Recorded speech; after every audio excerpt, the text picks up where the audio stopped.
یہ وہ عشق بھری داستان ہے جس کو جتنا پڑھیں ایمان تازہ ہوتا ہے. کس انداز میں یہ سفر ہوا ذرا سوچیں کہ نبی پاک نے جب یہ محسوس کیا کہ مکے میں رہنا مشکل ہو گیا ہے تو صحابہ کرام کو یہ اجازت دی کہ تھوڑے تھوڑے کر کے مدینے پہنچ جائیں, کیونکہ مدینے سے بڑی خوشگوار ہوا آتی تھی, مدینے سے بڑی اچھی خبریں آتی تھیں, لوگ ادھر مسلمان ہو رہے تھے, لوگ ادھر ویلکم کر رہے تھے, مکے والے راستے تنگ کر رہے تھے, تکلیف پہنچا رہے تھے. حالانکہ یاد رہے یہ نبی پاک کا شہر وہ تھا, آقا کی ولادت یہاں ہوئی. لائف کے 53 ایئرز آؤٹ آف 63 ایئرز نبی پاک نے مکے میں گزارے تھے, مگر اب رہنا مشکل ہو گیا. صحابہ کو کہا آپ چلے جائیں. آقا نے صدیق اکبر رضی اللہ تعالیٰ عنہ کو اپنے ساتھ چلنے کی دعوت دی. بی بی عائشہ فرماتی ہیں اس دن میرے بابا بہت روئے اور پہلی بار مجھے پتا چلا کہ کوئی خوشی کے مارے بھی روتا ہے, کیونکہ نبی پاک نے جب یہ اجازت دی کہ ابو بکر تم میرے ساتھ ہجرت کرو گے تو آپ نے بڑے آنسو بہائے. جب غار ثور کی طرف جانے لگے تو صدیق اکبر رضی اللہ تعالیٰ کا اسٹائل بڑا ڈیفرنٹ تھا.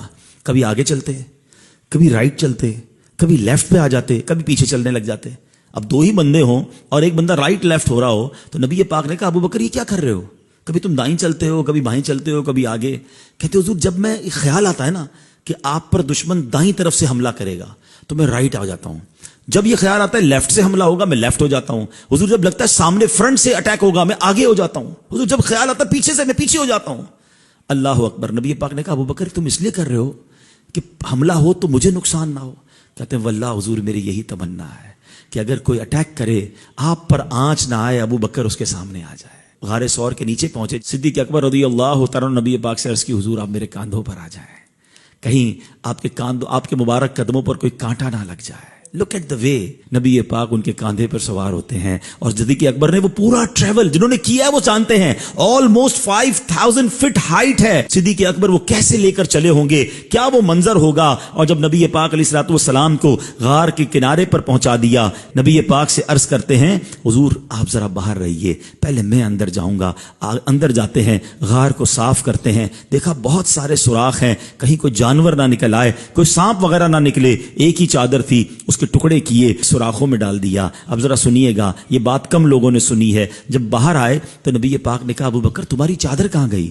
کہا حضور اندر جتنے سوراخ تھے اس میں میں نے پھاڑ کے وہ سوراخ بند کر دیے ہیں. اللہ کے نبی اتنا خوش ہوئے, آقا نے سنو کیا دعا دی. اللہ اکبر. نبی پاک کہتے ہیں اللہم اجعل ابا بکر معی فی درجتی یوم القیامہ, اے اللہ ابو بکر کو قیامت کے دن جنت میں میرا ساتھ عطا فرما, میرے ساتھ جنت نصیب فرما. اس دعا کی اہمیت سمجھو. میں اور آپ دعا کرتے ہیں کہ اللہ ہمیں جنت میں آقا کا پڑوس نصیب فرما.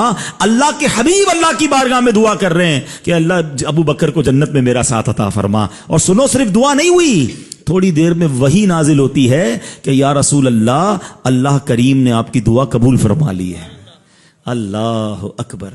یہ ہیں صدیق اکبر رضی اللہ تعالیٰ عنہ. نبی پاک گود میں آرام فرما رہے ہیں. کیا قسمت پائی صدیق اکبر نے, کیسا دیدار کیا ہوگا, کیسا نبی پاک کا قرب پایا ہوگا. اچھا اب جب سانپ نے کاٹ لیا, عقل تو یہ کہتی ہے نبی پاک کو جگا دیتے, عرض کر دیتے کہ حضور تھوڑا سا آپ تشریف لے جائیں, تھوڑا کھڑے ہو جائیں, میرے پیر پہ چوٹ لگ گئی ہے, سانپ نے کاٹ لیا ہے, اور حضور سے دعا بھی کروا لیتے.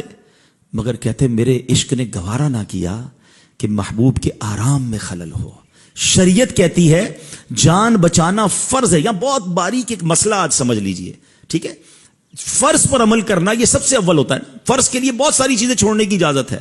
فرض پہلے, اور فرض معاف نہیں ہوتا, فرض ضروری ہوتا ہے. آپ نے نہیں جگایا نبی پاک کو, اگر آنسو نکلے آقا کے چہرے انور پر گرتے ہیں, نبی پاک کی آنکھ کھلتی ہے. کہا اے ابو بکر کیوں رو رہے ہو. کہا حضور سانپ نے کاٹ لیا ہے. سبحان اللہ. نبی پاک نے ایمرجنسی وارڈ کی طرف نہیں بھیجا, اپنا دعاب دہن نکالا, آپ کے انگوٹھے پر لگایا, سانپ کا زہر جو ہے اس کا اثر ختم ہو گیا. تو سکھا کیا گئے. اعلیٰ حضرت کہتے ہیں صدیق بلکہ غار میں جان ان پہ دے چکے, وہ تو جان دے چکے تھے نا.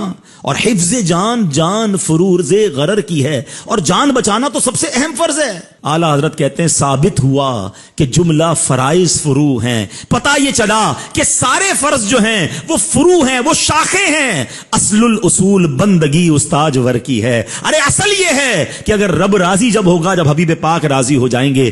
حضرت عمر فاروق بھی یہ کہتے تھے کہ میری ساری زندگی کی نیکیوں کے مقابلے میں جو صدیق اکبر کی غار ثور والی نیکی ہے وہ مجھے مل جائے تو وہ میری زندگی کا حاصل ہوگا. تو سبحان اللہ, اللہ کے ان نیک بندوں پر اللہ اپنی کروڑوں رحمتوں کی بارش نازل فرمائے.